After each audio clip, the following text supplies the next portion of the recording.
जिज्ञासा है कि एक बेटे को या बेटी को ऐसा जीवन व्यतीत करना चाहिए कि जिससे उनके माँ बाप और सास ससुर ये कहें कि हमारा बेटा ऐसा है, हमारी बेटी ऐसी है, हमारी बहू ऐसी है।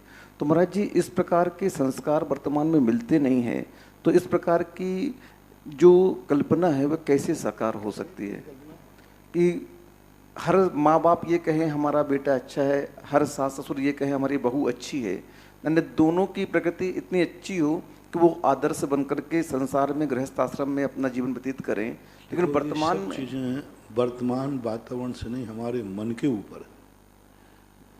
दुनिया में हम किसी बुराई को मिटा नहीं सकते, हम बुरे होने से बच सकते हैं। सप्तव्यसन कब नहीं थे, किसके सामने नहीं थे?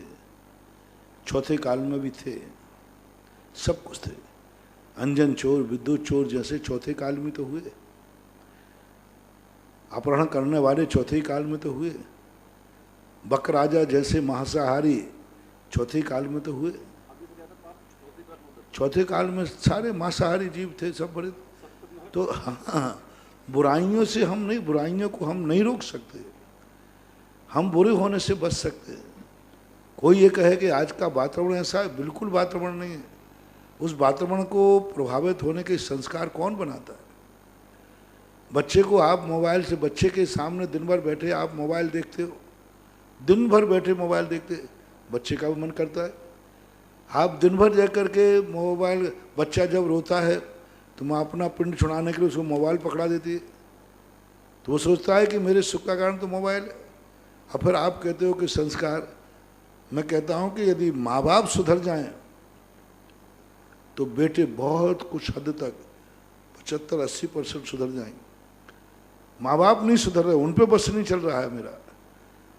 माँ बाप सबसे ज़्यादा बिगड़े हुए हैं, वो अनुशासन नहीं रख पा रहे हैं कि अब मैं एक बेटे का बाप बन गया हूँ, मुझे बाप के तरीके से रहना चाहिए।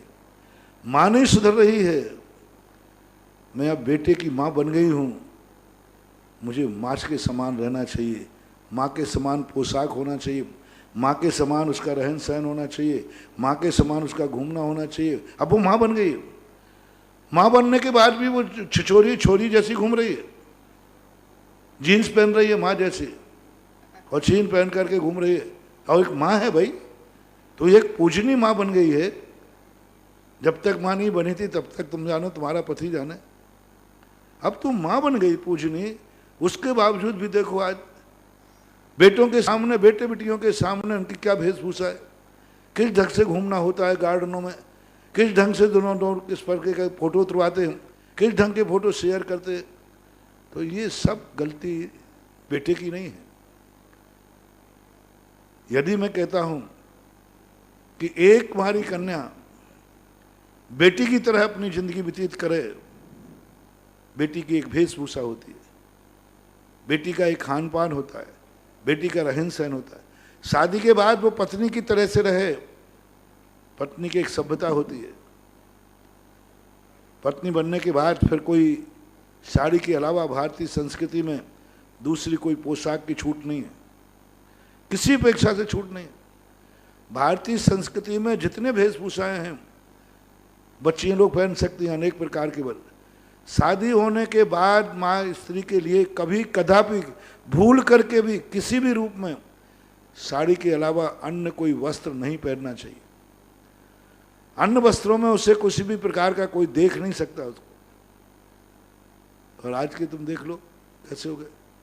और माँ बनने के बाद फिर उसका सब कुछ बदल जाता है, सब कुछ, उसकी सभ्यता बदल जाती है, उसका नेचर बदल जाता है।